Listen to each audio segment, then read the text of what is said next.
Hi, you're listening to Healing That Sticks, Changing the Paradigm Around Health and Healing. I'm Amina Mir, a medical intuitive and energy healer.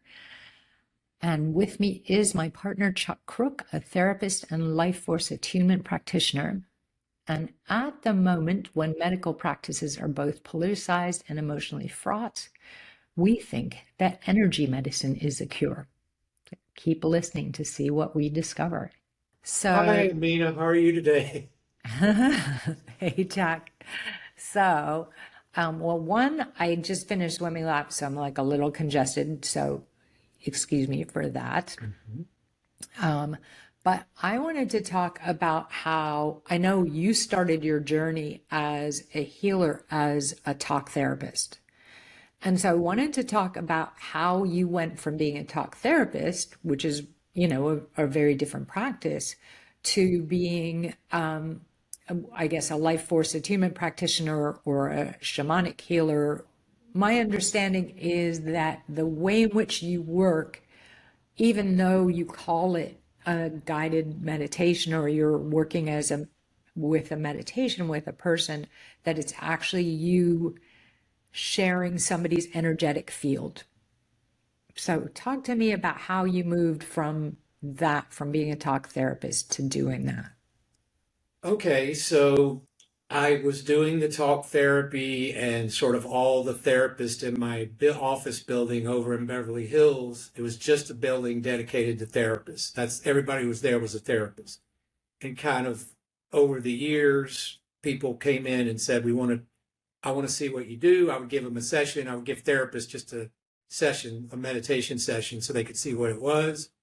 And one of the therapists in my office had a therapy client whose husband was in bed with chronic pain, and she was very young, maybe like 27, 28.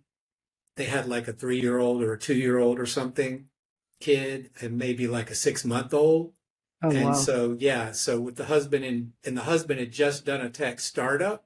So he's trying to run a business being in bed after like 7 surgeries. And they brought in reinforcements to keep the family together. The grandparents had arrived from Arizona. The household was like, you know, sort of on pins and needles because you couldn't make any noise with the dad in bed trying to get over his last chronic pain surgery. So she's like, I don't know if what based on having had a session with me, she's like, I don't know what you do. I can't explain it to my husband, but he's willing to try it because it's energy medicine. And she didn't really know anything about energy medicine, but she believed that nothing had worked, 7 surgeries. So I go to their house, I do a house call with him. And I said, I know you're in a lot of pain. He's like, yeah, I don't know if I can do this. I'm like, you don't have to do anything. I mean, you're lying in bed, just stay lying in bed. And I'm going to, go into your energy field and we're going to have a conversation through this meditation work, this energy work. And I'm going to point out things that I notice and ask you if that's what you're feeling, or do you feel the energy? Do you feel like the pain level is coming down? Do you feel like it's the same? If I don't mention that specifically to people, they're kind of like in a fog. And I feel like I Mm. have to be a little bit specific about it to help them get more in tune with their body, with Oh, what's that's going interesting. on in their body, because they're probably on painkillers and they're kind of checked out a little bit. So like that first 15 minutes was just getting him in, aware of feeling his body and not sort of being in his PTSD brain, pain brain, whatever you want to call it, where he's just sort of numbed out, really. It's a numbed out state. But when you talk about getting back into your body, and I'm just thinking about this.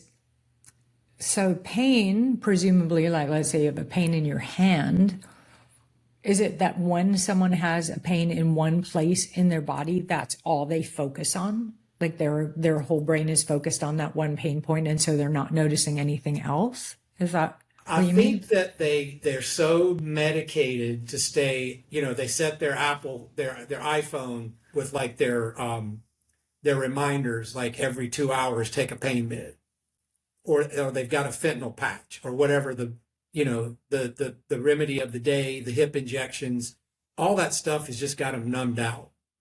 And for him, there was like a really severe, I think most of the surgeries there was a nerve in his leg that was hitting up, like the bone somehow, was hitting up against that nerve. Right. And so the pain was this nerve pain. But when you're that sort of numbed out on pain meds and things, your body's dull, and Mm. you want it dull because the alternative is this sharp pain that's like driving you out of your mind, literally. Mm. So he was pretty numbed out. And, it's kind of counterintuitive that if you've got all that pain, why would you want to feel your body, right? That's kind of Right. what you're asking in a way. Like, if the alternative is like, do you want to feel the pain or you just want to numb it out so you can just get through your day and not feel anything? Right. But the actual healing work is to feel the pain, but have that pain, that feeling of the sharp pain, feel it surrounded by energy that's not owned by the pain, if that makes sense. That's not in pain. Do you understand what I'm saying? So when you say by energy that's not in pain, would that mean feeling their energy body, or would that mean feeling other parts of their body that are not having pain? I would frame it their energy body. In the work I do, I call it body sense. And the Mm. body sense is the emotional body, the physical body, the spiritual body, and the emotional body all on the same page. So that Okay. there's not a 3 alarm fire in the physical body only, but there's this overall awareness that you are this whole being, all these energy, Right. all these energy aspects that are integrated as an energy body that's just basically like an involuntary experience. In other words, like breathing. You don't Mm. sit there and say, now I'm going to breathe. You're breathing. And your energy body doesn't say, okay, now I'm going to be your energy body. It is always your energy body pulsating, flowing, doing, moving things here, there, everywhere. So I'm helping him be in that energy body, in that energy field, and that dullness. It's sort of like a glass of muddy water in the first like 20 minutes of the session is just being with the muddy water and just letting it be muddy water and not And having. it's muddy because of the painkillers, Yeah, it's the or because, painkillers, it's sort of the nerve pain, the painkiller. Like underneath the painkiller is still that nerve that feels, firing, and sort of could be a dull pain, it could be a sharp pain, it could go right. back and forth.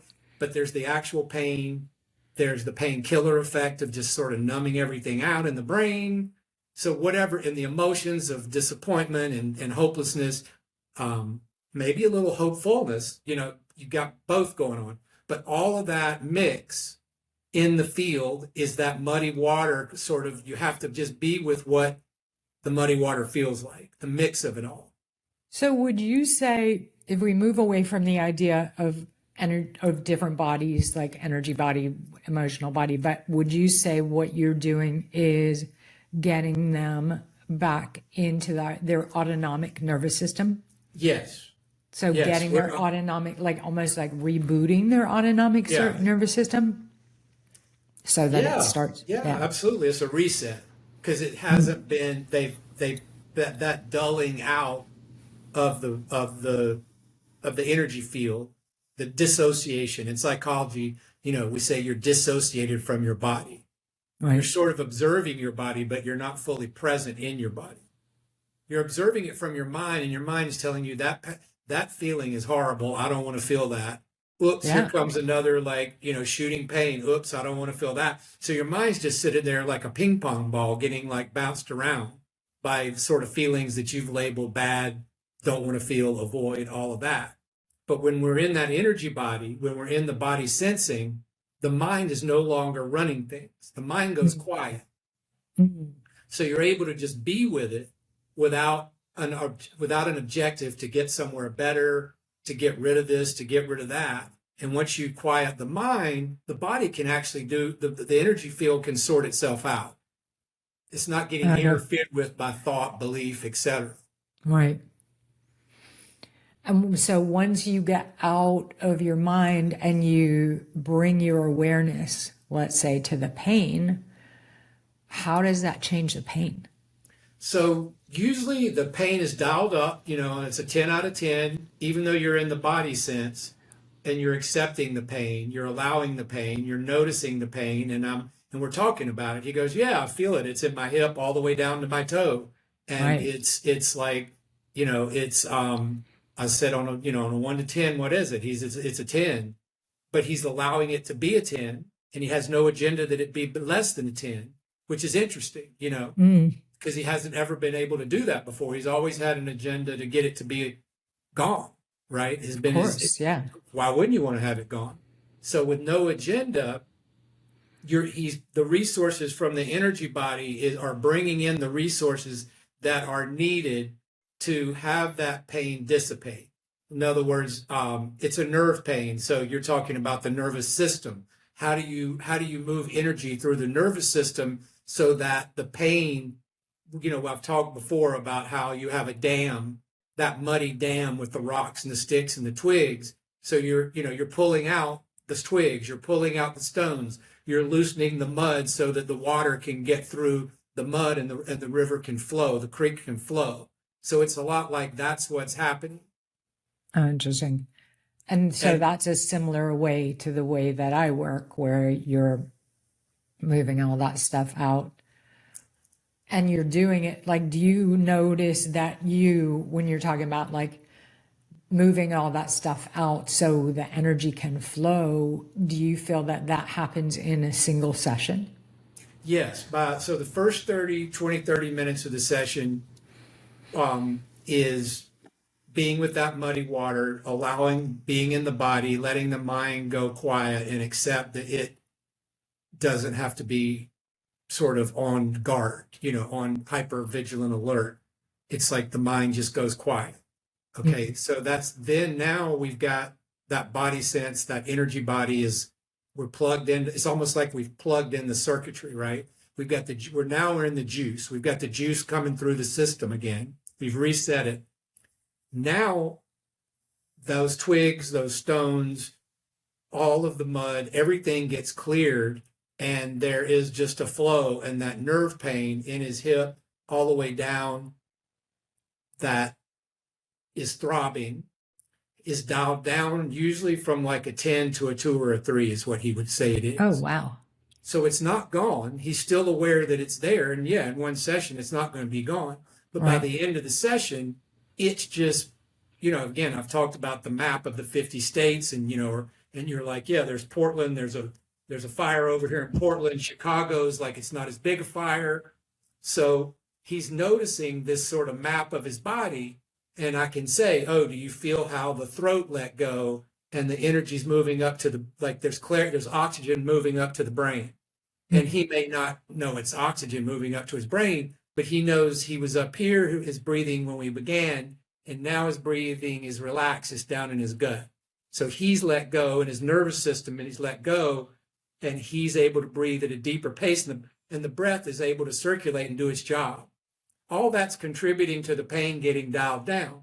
Involuntary Interesting. systems, Yeah. right? Right. And you were also telling me sort of in that moment that he was scared his marriage was going to fall apart. He was scared he wasn't going to be able to support his family. There was a lot of, Yeah, you I'm know, sitting there, and before the session starts, he's like trying to make a phone call and hire somebody to like do something that he needs done, that, because he can't go to work. And he's got a startup, and he's like recruiting. He's talking to his recruiter, and he's trying to hire somebody to be the CEO while he's down and out, like while he's in bed in chronic pain. So wow. you don't need that kind of stress, right? So he's under Right. and yeah, I mean, everybody that I did these house calls on, every single person was married, and the partner is, terrified that they're going to be in this state forever because Right. they've been in it for a long time. I mean, nobody I saw was in it for 3 months. This has been going on for years, or 10 months, Wow. 7 surgeries for him. That's a lot. 7 surgeries. 7 surgeries at age 27, and the doctor trying to convince him that the surgeon saying you need one more, because the reason you have that nerve pain is because there's a little bone fragment that's still rubbing against the bone, and I think I can find it. I think we can get that last piece. So he and his wife are they're like, really? I need an eighth surgery? Is that the best thing? I don't know. Right. So talk to me about his journey. Then so you did that first session where you went to his house and really were moved by that experience of seeing someone in that position. And Yeah. then you did one session with him, and how did it proceed? So we, over about, I would say 6 weeks, 5 weeks, we got the pain meds off, or like really low, like basically titrated off the pain meds. So this work, resetting the mind body connection, being in that body sense, having access to the energy body, allowed the body to be the analgesic, right? Mm, That the body knew how to take care of the pain without the meds. He didn't need the meds anymore. that's Um, pretty amazing. so that was a huge win for him. Now he could talk on the phone and do business things, even though he's can't. He was it was very sad, because he's like, I used to walk my little boy, to preschool every day. Like, we live here, we bought this house because it's like 6 blocks from school, and I could walk him to school. And he's like, when's daddy going to be able to walk me to school again? Like the children see that this is sad for everybody. And the parents see it's, you can't just, have the kids plan activities all day long so they won't be home and see it. Like, they see it. Right. Yeah. Um, And they feel it, of and they course. feel it, and Yeah. it's traumatizing to see Yeah. your daddy in bed, not wanting to be in bed and depressed. So Right. I feel like he moved out of depression. He got off the pain meds. He got a lot more hope about himself. He did not plan the seventh surgery. He let that go for the time being. He's Nice. like, Yeah. we're gonna wait. We're gonna see if this nerve. And then he got another consult with it after the work that we did. He's like, I don't know if I want to just talk to this one surgeon. I think I'm going to get a couple more opinions about this. Usually people believe their doctor and everything their doctor says, and that's the gospel. That's the way it is. I don't need a second or a third. But he got other opinions, and they were like, no, don't get another surgery. It takes a year Nice. for a nerve that's frayed, like this, to like come back to where it's supposed to be. So he put That off is the brilliant. surgery. He went with that advice, and he was able to get out of bed. He couldn't put the little boy on his shoulders like he used to, right? He's not gonna like risk that with his back. His dream was to be go back, have the family go skiing again, because he's a skier. So his dream was like, God, if I could that would be a miracle. And honestly, he did. It took a couple of years, but once that nerve healed, he could take his little boy to school every day. He could go skiing. He was still careful, with the back. Yeah. He's not, he probably shouldn't have gone skiing, but that was what he wanted to do, and he did it. YOLO. Yeah. Yeah, he did it. Wow. So, and now are you still in touch with him today? Is he back? As needed. Right. We don't have a weekly session anymore, but sometimes I will get a call, and just because it's not so much for like the nerve or the bone, or, where he had the surgery, scar tissue, and all that stuff. That stuff's doing pretty good with like the physical therapy and all those things. It's more emotional now. It's Right. more like he learned, like, I need to be in my body, and when I'm stressed and I'm checking out, I'm not who I want to be. I'm Right. not the person I want. I don't like who I am when I'm irritable, Yeah. over things that I don't have, whatever it may be, stress from work or whatever it is, family, in-laws, whatever. He takes control of his emotions through the work. Right. And that taking control of his emotions also keeps him in his body and probably keeps him out of that pain spiral. Right. Right, because that's the work you do, right? Like, you've always said to me, like, well, when I'm working on someone who comes in with chronic pain or cancer or trying to get off of benzos, there's trapped emotion that they've been carrying around a long time that contributed, that became one of those stones or some of those twigs Right.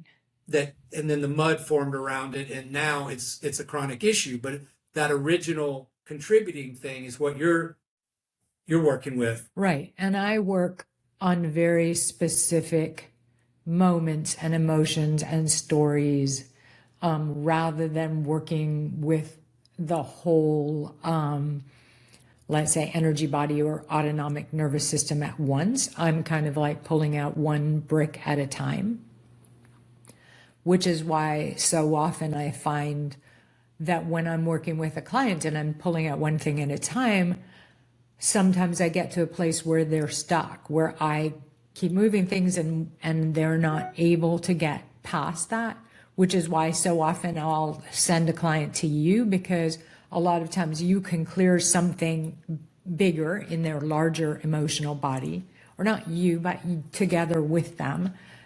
You guys are able to clear things that allow me to keep going. Like sometimes I just like can't get past something, or somebody goes in a circle, and sometimes I need like a little hand, a deeper movement, or a deeper clearing, or a bigger clearing to be able to move stuff again. So when you're moving a specific thing that you see, like it's a trapped emotion from, and you're able to identify that trapped emotion as sort of the smoke coming off the fire, like what's Right. causing the fire. That's the first. What you see is what you move, and then that then presents after you help clear that. Then you get a new picture of what's Right. causing still what's next. It's like a chain of Yeah. contributing. And right. And so somebody might have had, like we would say, like something you had terrible, let's say in your childhood. Let's say for him, let's say he had an accident as a young child, maybe at 2 or 3, and then he went on to have another accident playing some sports or skateboarding or skiing or whatever.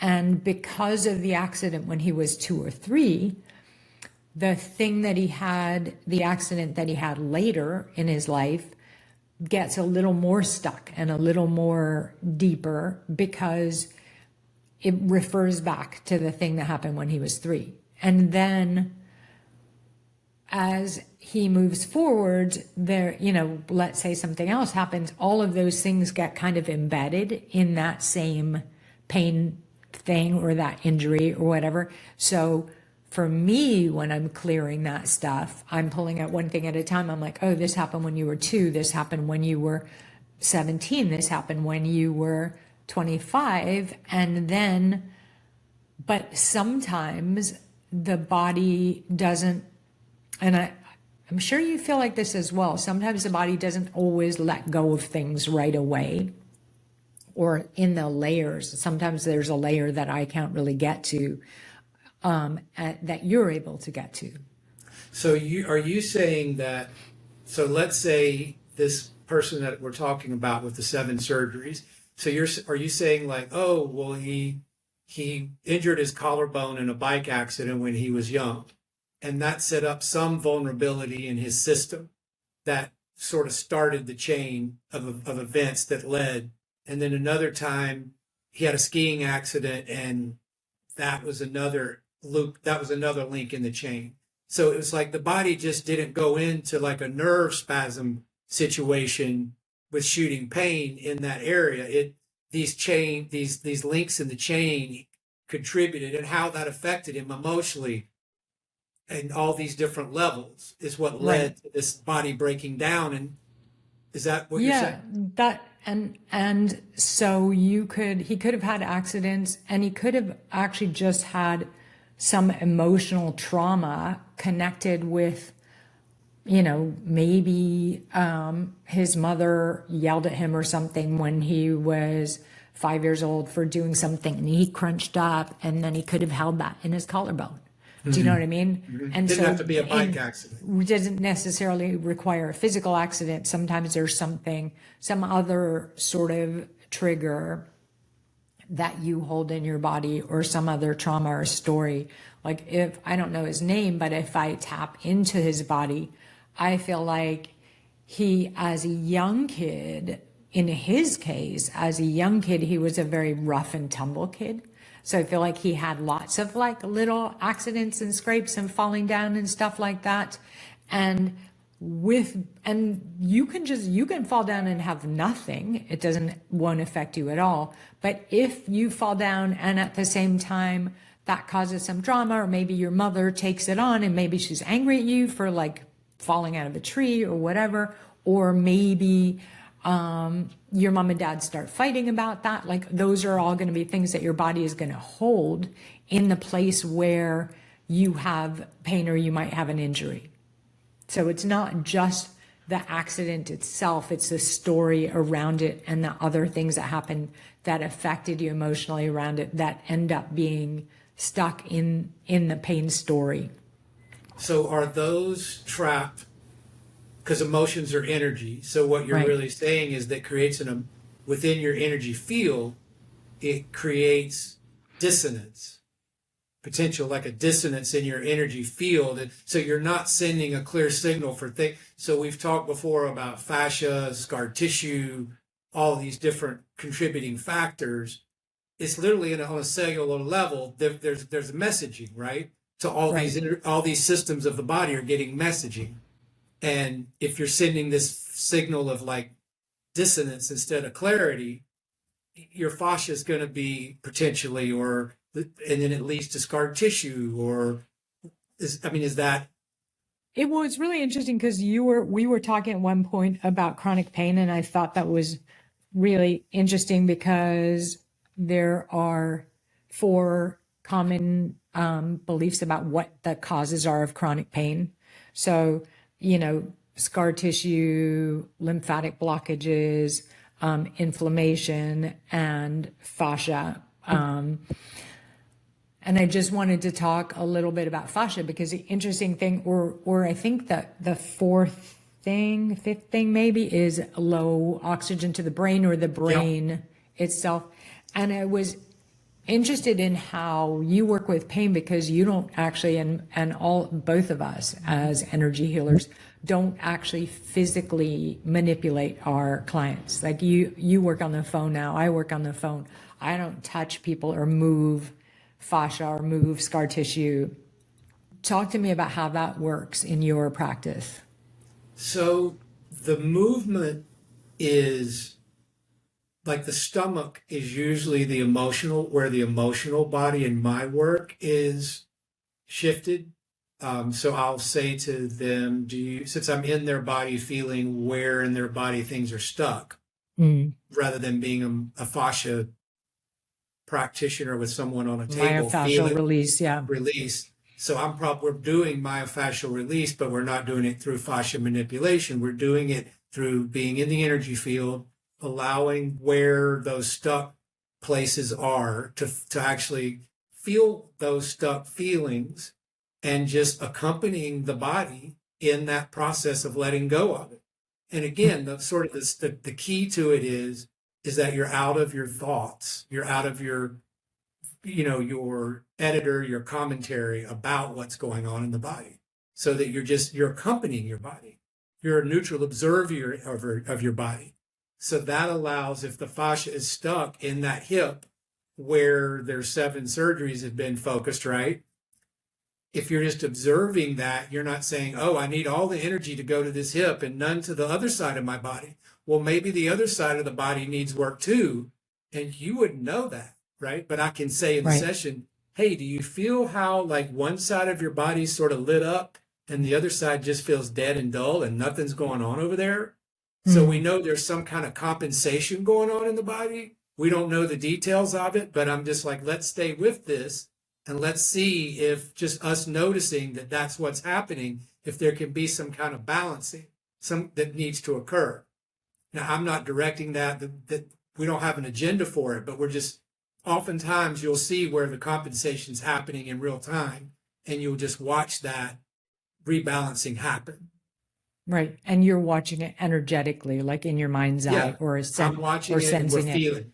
and the body You're sense feeling is it. like an intuitive sense. Right, a And sigh and the ability. client will get it Yeah. too, because I'm holding that, I'm helping the client. The client is in that field with me.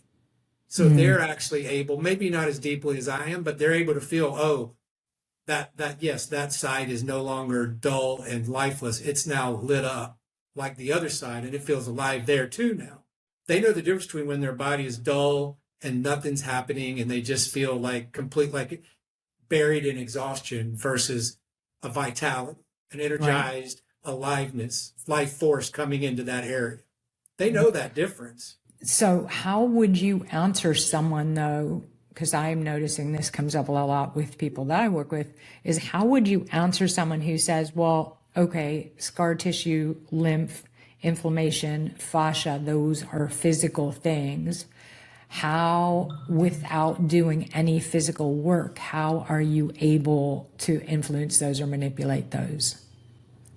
I would say the body knows how to heal itself, and that's what the body is doing. The body knows if the fascia is not, if the fascia, as I understand it, is like an antenna, an electrical signal. Like the fascia there has to be an electrical current moving through the fascia to communicate with the other parts, the liver, all the different parts where the scar tissue is stuck, where the inflammation is. In other words, just working on the fascia isn't going to do. You could have somebody come over to your house and do myofascial release, right?